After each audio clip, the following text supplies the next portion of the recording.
सुंदरबन जंगल में बारिश का लहर शुरू हो चुका था। तभी शिकारी चील कहता है, अरे जंगल में सारे पक्षियों का घोंसला टूट गया है, यहाँ तक कि मेरा भी घोंसला टूट गया है। लेकिन इस चिड़िया का घोंसला अभी तक जैसे कि तैसा है। खैर, मेरा तो रहने का खाने का इंतजाम हो गया। रानू चिड़िया कहती है, ये चिड़िया कौन है? इतनी तेज बारिश में भीग रही है, शायद किसी मुसीबत में है। मुझे उसकी मदद करनी चाहिए।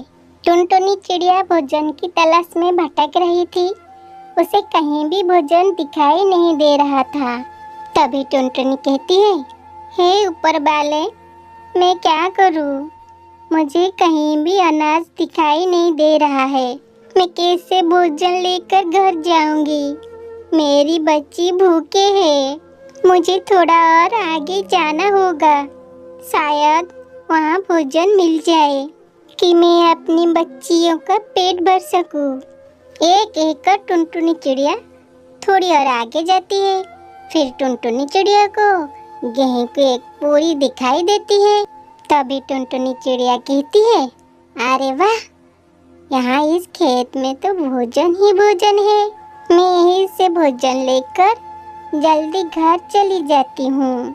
बच्ची कब से मेरी राह देख रही होंगे। मेरी बच्ची कब से भूखे है। टुनटुनी चिड़िया अपनी पैरों में अनाज की कुछ बोरी दबा लेती है और घर की ओर उड़ जाती है। अभी वो थोड़ी दूर गई थी कि जोर जोर की हवाएं चलने लगी। आकाश में काले बादल छा गए। तभी टुनटुनी चिड़िया बोलती है, अरे अचानक एक काले काले से बादल कहाँ से आ गए? लगता है तेज बारिश होने वाली है। घर पर मेरी बच्ची अकेली है। मुझे जल्द से जल्द कैसे भी करके अपने घर जाना ही होगा। उसके बाद टुनटुनी चिड़िया तेजी से उड़ने लगी। उसे अपनी बच्चों की चिंता हो रही थी। तेज हवाओं के कारण टुनटुनी चिड़िया ठीक से उड़ नहीं पा रही थी। अचानक से पेड़ की डाली टूटकर उसके सर पर लग जाती है। तेज चोट लगने के कारण टुनटुनी चिड़िया बेहोश होकर जमीन पर जाकर गिर जाती है। उसके सर से बहुत जोर से खून बह रहा था। बहुत देर तक टुनटुनी चिड़िया यूं ही जमीन पर पड़ी रही। तभी तेज बारिश होने लगी। टुनटुनी चिड़िया को होश आ जाती है। टुनटुनी बोलती है, अरे मैं कौन हूँ? यहाँ मैं क्या कर रही हूँ? मुझे कुछ याद क्यों नहीं आ रहा है? हे भगवान, ये सब क्या हो गया है? मेरी मदद करो। सर पर चोट लगने की वजह से टुनटुनी चिड़िया की याददाश्त चली गई थी। इधर बच्चे अकेले अपनी माँ का इंतजार कर रहे थे। वहीं रानू चिड़िया अपनी घोंसले से टुनटुनी चिड़िया को बारिश में भीगता हुआ देख रही थी। और रानू चिड़िया अपने आप से कहती है, ये चिड़िया कौन है जो इतनी बारिश में भीग रही है? शायद किसी मुसीबत में है। मुझे उसकी मदद करनी चाहिए। रानू मौसी ने काफ़ी देर से टुनटुनी चिड़िया को एक पेड़ के टहनी पर बैठी हुई बारिश में भीगता हुआ देख रही थी। उसने टुनटुनी को आवाज़ लगाई, चिड़िया, ओ चिड़िया, कब से बारिश में भीग रही हो? बीमार पड़ जाओगी। आ जाओ, मेरे घर के अंदर आ जाओ। फिर टुनटुनी चिड़िया रानू मौसी की घोंसले के अंदर आ जाती है। रानू मौसी ने देखा कि टुनटुनी चिड़िया की सर से तो बहुत खून बह रहा था। फिर रानू मौसी बोलती है, अरे तुम्हारी सर पर तो गहरा जख्म है, लाओ मैं मरहम पट्टी कर देती हूँ। वहीं टुनटुनी चिड़िया की दोनों बेटियाँ सुनहरी और पिंकी अपनी माँ का इंतज़ार कर रही थी। सुनहरी चिड़िया पिंकी से कहती है, पिंकी दीदी, सुबह हो गई, मम्मा अभी तक नहीं आई। दीदी, माँ अभी तक क्यों नहीं आई? पिंकी चिड़िया कहती है, माँ आ जाएगी सुनहरी, तुम परेशान मत हो। शायद माँ भोजन की तलाश में कहीं दूर निकल गई हो। दोनों बच्चे अपनी माँ के लिए परेशान थे। तभी वहाँ पर दो शिकारी कावा का भी पहुँचते हैं। कालू सुंदरी से कहता है, सुंदरी, मुझे वहाँ चिड़िया की सौंधी सौंधी खुशबू आ रही है। सुबह सुबह नाश्ते में चिड़िया का नरम नरम गोश्त मिल जाए तो मजा ही आ जाएगा। सुंदरी, उस घोंसले में चिड़िया का दो बच्चे हैं, एक तुम खा लो और एक मैं खा लेता हूँ। फिर कालू कौवा सुंदरी का भी बच्चे की घोंसले के अंदर चली जाती है। सुनहरी चिड़िया कहती है, हमें मत खाओ, हमारी मामा हमारी बगैर मर जाएगी।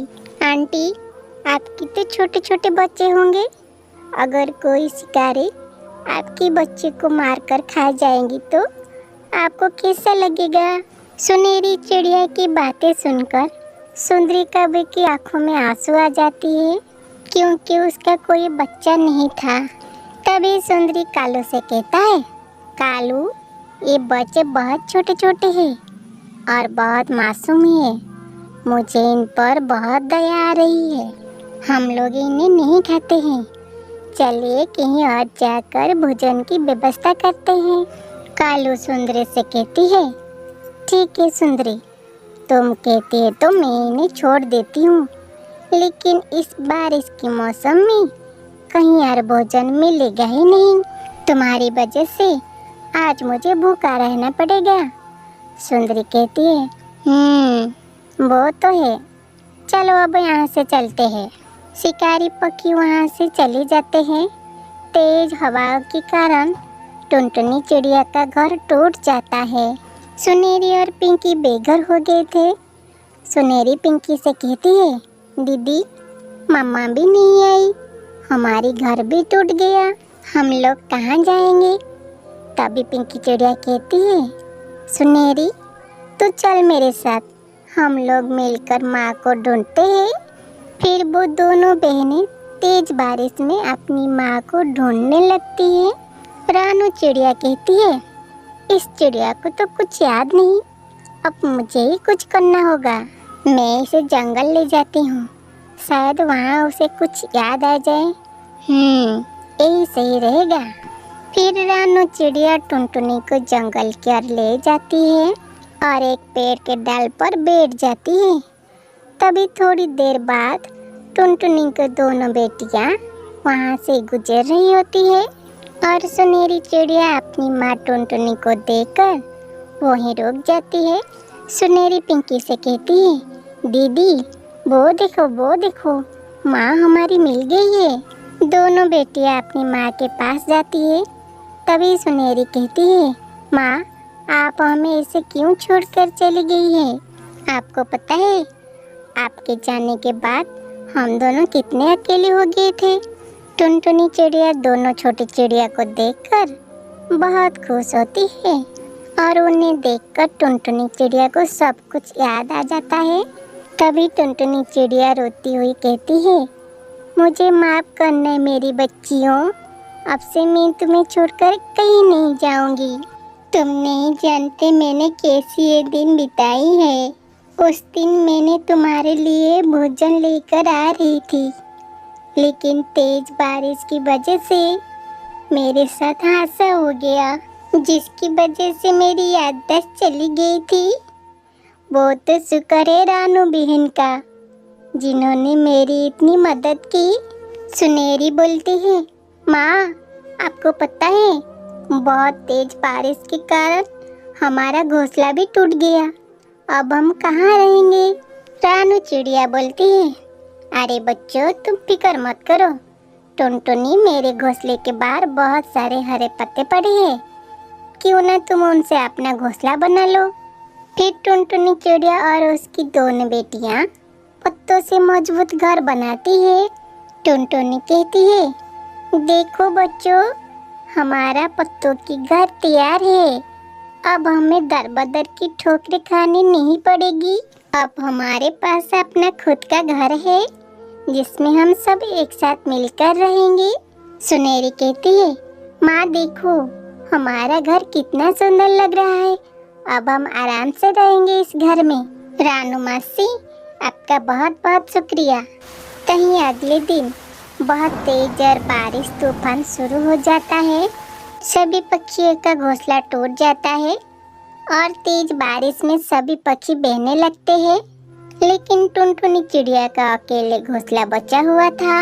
तभी शिकारी चील शिकार की तलाश में वहां भटक रहा था और वो टुनटुनी की घोंसले को देखकर कहता है, अरे जंगल के सारे पक्षियों का घोंसला टूट गया है, यहाँ तक कि मेरा भी घोंसला टूट गया है। लेकिन इस चिड़िया का घोंसला जैसा कि तैसा है, ऐसे कैसे हो सकता है? खैर, मेरा तो रहने का और खाने का इंतजाम हो गया। ऐसा सोचकर चील टुनटुनी चिड़िया के घोंसले के पास जाता है और दरवाजा खटखटाता है और कहता है, अंदर कोई है? मुझे थोड़े दिन के लिए रहने की जगह दे दो। चील की आवाज सुनकर टुनटुनी चिड़िया और उसके बच्चे डर जाती है। सुनहरी चिड़िया कहती है, माँ, ये तो शिकारी चील है, अब हम क्या करेंगे? टुनटुनी कहती है, तुम परेशान मत हो बच्चों, हम दरवाजा ही नहीं खोलेंगे तो चील अपने आप चला जाएगा, वो हमारा कुछ नहीं कर पाएगा। लेकिन चील दरवाजा खटखटाता रह जाता है और टुनटुनी चिड़िया दरवाजा नहीं खोलती। तभी चील कहता है, अच्छा, ये लोग समझ गई है कि मैं एक शिकारी पंछी हूँ, लेकिन बच्चों, मैं भी इतनी जल्दी हार नहीं मानने वाला हूँ। अब मैं किसी और तरीके से इस घर के अंदर आती हूँ। अब मैं दरवाजा तोड़ देती हूँ। ऐसा बोलकर चील जब दरवाजा तोड़ने के लिए आगे बढ़ता है, कहीं बादल से बिजली गिरकर सीधा चील के ऊपर गिर जाती है और चील की वही मौत हो जाती है। इस तरह टुनटुनी और उसके बच्चे जालिम चील से बच जाती है और खुशी खुशी अपनी जिंदगी बिताने लगती है। दोस्तों, हमें इस कहानी से यह सीख मिलता है कि हमारे पास जितना भी पावर हो, जितना भी पोजीशन हो, हम एक मासूम व्यक्ति का कुछ नहीं बिगाड़ सकते, क्योंकि सदा उसके ऊपर भगवान का कृपा रहता है। वो किसी न किसी रूप से आकर उसकी मदद कर देते हैं। किसी का बुरा करने के बगैर अगर हम उसका अच्छा करें तो हमें अच्छा फल मिलेगा। आपका बहुत बहुत धन्यवाद।